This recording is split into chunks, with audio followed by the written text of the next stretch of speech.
আসসালামু আলাইকুম। প্রিয় দর্শক, আজকে রাজধানী ঢাকায় দুটো বড় ঘটনা ছিল এবং ঘটনা দুটো এতটাই বড় ছিল যে যারা ঢাকা শহরে আজকে বেরিয়েছেন, কাজের প্রয়োজনে বেরিয়েছেন অথবা ভুল করে বেরিয়েছেন, তারা বের হয়ে পরে বলেছেন যে বের হয়ে ভুল হয়ে গেছে। কারণ এত প্রকট যানজট ছিল ঢাকা শহরের দুদিকে, নয়াপল্টনে এবং শাহবাগে। দুই জায়গাতে দুটো বড় সমাবেশ ছিল এবং দেশের বৃহত্তম দুটি দল এই সমাবেশ দুটির আয়োজন করেছিল। নয়াপল্টনে যে সমাবেশটা হয়েছিল সেটি হলো বিএনপির তিনটা অঙ্গ সংগঠন, যুবদল, স্বেচ্ছাসেবক দল, ছাত্রদল, তারা সেখানে তারুণ্যের সমাবেশ করেছে। আর শাহবাগে করেছে জামাতের নেতা এটিএম আজহারুলের মুক্তির পর শাহবাগে জামায়াতের পক্ষ থেকে একটা জমায়েত হয়েছিল। দুটো ঘটনা আলোচনা হয়তো করা যাবে না আজকে, আমি বরং আজহার সাহেবের মুক্তিটা নিয়ে আলোচনা করি। এই এটিএম আজহারুল ইসলাম জামাতের বড় নেতা ছিলেন। ওনাকে 2012 সালে গ্রেপ্তার করা হয়েছিল মানবতা বিরোধী অপরাধের অভিযোগে। সে সময় বলাই বাহুল্য আওয়ামী লীগ ক্ষমতায় ছিল। আওয়ামী লীগ তো ক্ষমতায় আসার পরে এবার মানবতা বিরোধী অপরাধের বিচারের জন্য তারা উঠে পড়ে লেগেছিল এবং অনেকেরই এর মধ্যে সাজা হয়েছে এবং সেই সাজা অনেকের ফাঁসি হয়েছে, প্রায় সবারই ফাঁসি হয়েছে। এখানে জামাতের লোকজনের যেমন ফাঁসি হয়েছে, বিএনপির দু একজনের ফাঁসি, সালাউদ্দিন কাদের চৌধুরীর ফাঁসি হয়েছে। এবং সেই মামলাগুলো কতটা নিরপেক্ষভাবে হয়েছে, বিচারটা হয়েছে, তা নিয়ে কিন্তু নানা ধরনের প্রশ্ন আছে। ওই সময় আমরা দেখেছিলাম ডেভিড বার্গম্যান একজন সাংবাদিক ছিলেন, উনি কিন্তু এটা নিয়ে অনেক রকম কথাবার্তা বলেছেন, মন্তব্য করেছেন এবং সে কারণে তাকে দেশ থেকেও বের করে দেওয়া হয়েছিল। এখন আওয়ামী লীগ সরকার চলে যাওয়ার পর এই সরকারের আমলে আমরা বিচার বিভাগের আরেকটা চেহারা দেখলাম। আমরা দেখলাম যে মামলা যাচ্ছে সেই মামলায় আওয়ামী লীগ আমলে করা অথবা আওয়ামী লীগের রাজনৈতিক কারণে করা অথবা অরাজনৈতিক কারণে হোক অথবা আওয়ামী লীগের স্বার্থ জড়িত আছে এমন সমস্ত মামলা যে রায়গুলি হয়েছিল আগে, এবার আমরা দেখলাম সবগুলি রায় কিন্তু বেকসুর খালাস হয়ে গেল সকল আসামিদের। সেটা আমরা 21 আগস্ট গ্র্যান্ড হামলা মামলাও দেখলাম। আমরা এছাড়া বাবর সাহেবের মামলা দেখলাম, বিএনপির স্বরাষ্ট্র প্রতিমন্ত্রী যিনি ছিলেন লুৎফুজ্জামান বাবর, ওনার মামলাও দেখলাম, ওনাকেও মৃত্যুদণ্ড দেওয়া হয়েছিল, ওনার একাধিক মামলায় খালাস হয়ে গেছে। এবং এবার দেখলাম যেটা যে এটিএম আজহারুল ইসলামকেও ওনাকেও আজকে একদম বেকসুর খালাস দেওয়া হলো। অথচ ওনাকে কিন্তু 2014 সালে ডিসেম্বর মাসে এই আন্তর্জাতিক অপরাধ ট্রাইব্যুনাল তাকে মৃত্যুদণ্ড দিয়েছিল। এই দণ্ডাদেশের বিরুদ্ধে উনি 2015 সালে উনি আপিল করেছিলেন। সে আপিল চলেছিল কয়েক বছর, প্রায় 4 বছর, এবং 2019 সালে সেই আপিলেও তাকে মৃত্যুদণ্ড দেওয়া হয়। এবং 2020 সালের 15 মার্চ আপিল বিভাগের পূর্ণাঙ্গ রায় প্রকাশিত হয়। পূর্ণাঙ্গ রায় প্রকাশের পর 2020 সালের 19 জুলাই তিনি আপিল বিভাগে আবার রিভিউ চেয়ে আবেদন করেন। সেই রিভিউটা পড়েছিল এত বছর। যদি রিভিউটা তখন হয়ে যেত তাহলে আপনি নিশ্চিত থাকতে পারেন কী হতো আমি জানি না।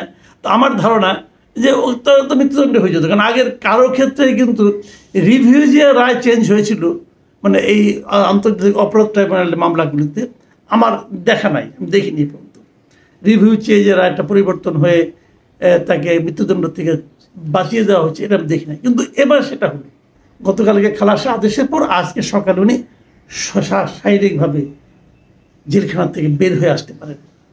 এই হলো ঘটনা। এখন এই ঘটনার পর আমি কয়েকটা প্রতিক্রিয়া কেবল আমি আপনাদেরকে একটু পড়ে শোনাতে চাই। আর কিছুটা প্রতিক্রিয়াগুলোতে আমার নিজস্ব মতামত আমি খুব বেশি দিতে চাই না, কারণ প্রতিক্রিয়াগুলো এত গুরুত্বপূর্ণ আপনাদের কাছে মনে হয় ওখান থেকে কিছু একটা ধারণা পাবেন।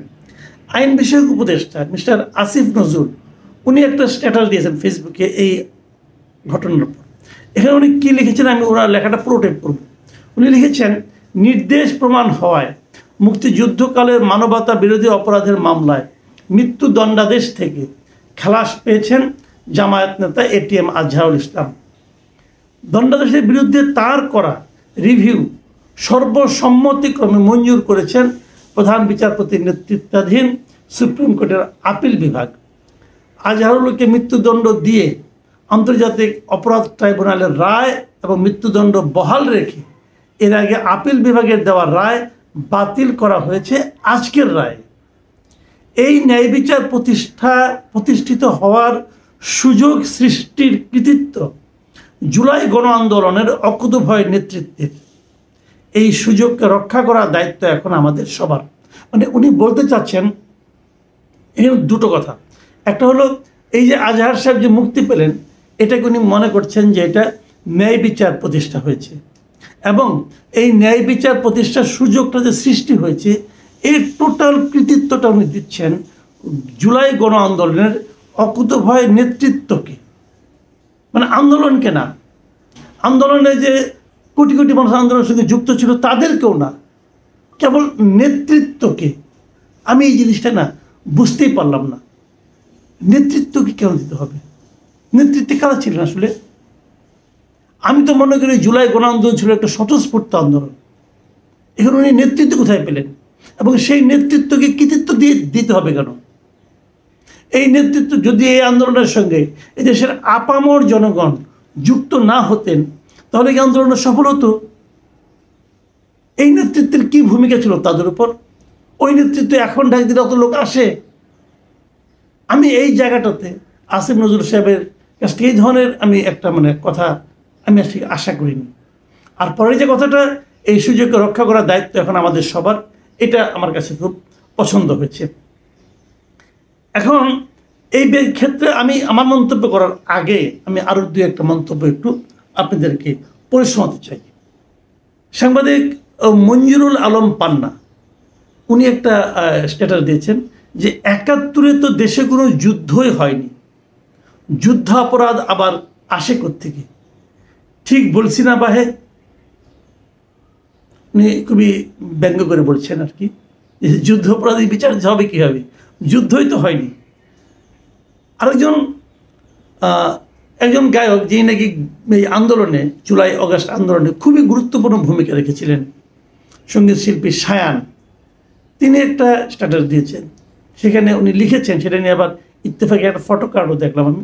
উনি লিখেছেন, জামায়াতকে বুকের সাথে আগলে রেখে রাজাকারের বেকসুর খালাসকে উদযাপন করে আপনারা আমাদের ভোট চান।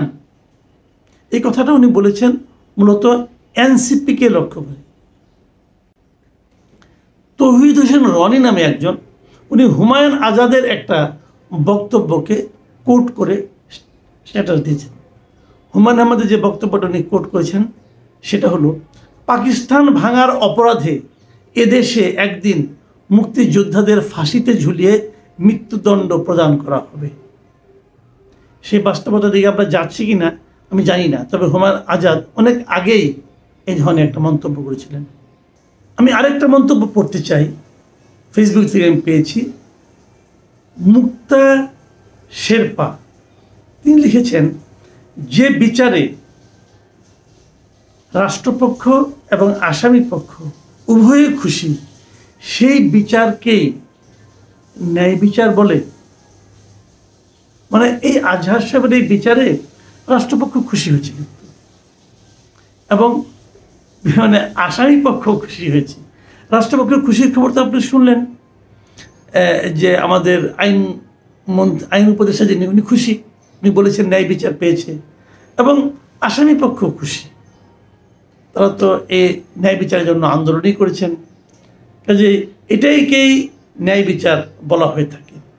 তবে এখানে আরেকটা কথা বলা যেতে পারে, সে বিষয়টা হলো এই যে রাষ্ট্রপক্ষে পাবলিক প্রসিকিউটর হিসেবে এই মামলায় যিনি ছিলেন তার পরিচয়টা বরং আমরা একটু জেনে নিই।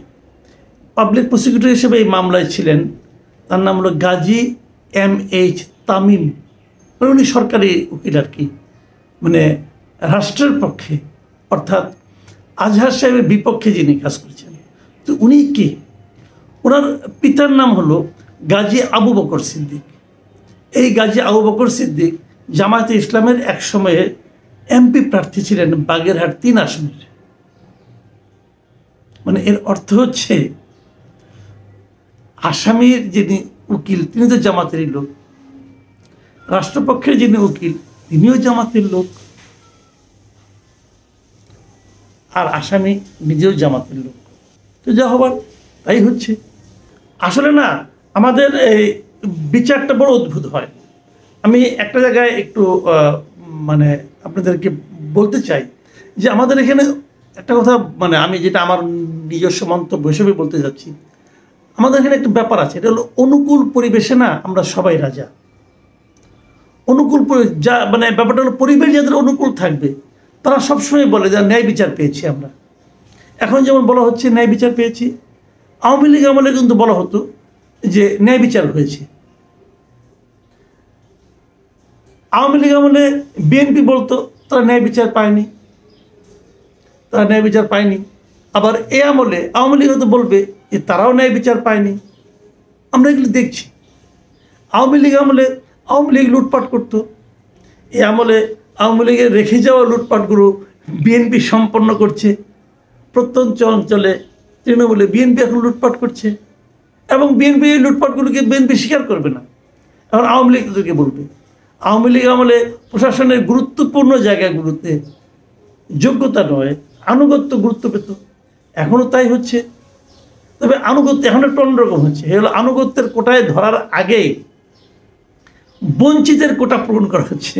মানে যারা নাকি আওয়ামী লীগ আমলে বঞ্চিত হয়েছে তাদেরকে ধরে ধরে, তাদের অনেকে বুড়া হয়ে গেছে, অসুবিধা নাই, দুইজনে ধরে ধরে এনে কোটা পূরণ করা হচ্ছে। তারা বঞ্চিত হয়েছে, এই বৃদ্ধ লোকগুলোকে এনে গুরুত্বপূর্ণ দায়িত্ব বসানো হচ্ছে। আসলে নিয়মটা প্রতিষ্ঠা হচ্ছে না, দুঃখটা এখানেই। মানে কোন আমল তার উপর নির্ভর করছে কি হবে, কি প্রশাসনে, কি বিভিন্ন শিক্ষা প্রতিষ্ঠানে ভিসি নিয়োগ করা হবে অথবা কাকে বাতিল করা হবে, সব এই সমস্ত কারণে হচ্ছে। বিচার বিভাগে তাই হচ্ছে, আমরা তাই দেখছি। তো এইভাবে কি চলতে থাকবে আমরা জানি না। আমি আরেকটা মন্তব্য দিয়ে আজকে আলোচনাটা আমি শেষ করতে চাচ্ছি। এই মন্তব্যটা করেছেন সুপ্রিম কোর্টের একজন আইনজীবী জ্যোতির্ময় বড়ুয়া। এই ভদ্রলোককে আমি ব্যক্তিগতভাবে খুব পছন্দ করি এবং উনি আমার কাছে ওনাকে বেশ নীতিবান লোক মনে হয়। উনি একটা ফেসবুকে আজকে মঙ্গলবার একটা স্ট্যাটাস দিয়েছেন, সেখানে তিনি বলেছেন, উনি ইংরেজিতে লিখেছেন, it was a frustration of justice then, it is a frustration of justice now, I have witnessed the mockery. আমি যেটাকে বাংলায় বলি তাহলে বিচারের হতাশা অথবা দীর্ঘশ্বাস আগেও ছিল, এখনও আছে। এই প্রহসনের সাক্ষী হয়েছি আমি। প্রিয় দর্শক, আমাদের এভাবে হয়তো আর অনেক দিন বিভিন্ন ঘটনার, বিভিন্ন প্রহসনের সাক্ষী হয়ে থাকতে হবে। আগেও যা হয়েছে এখনও তাই হচ্ছে। আমরা একটা পরিবর্তনের আশা করেছিলাম অনেক কিছু থেকে, সেই পরিবর্তন কতটুকু হয়েছে? ঘটনার পরিবর্তন হয়নি, হয়তো ব্যক্তির পরিবর্তন হয়েছে। এই দেশ এভাবে আর কতদিন চলবে? প্রিয় দর্শক, এখন এ পর্যন্তই। আল্লাহ হাফেজ।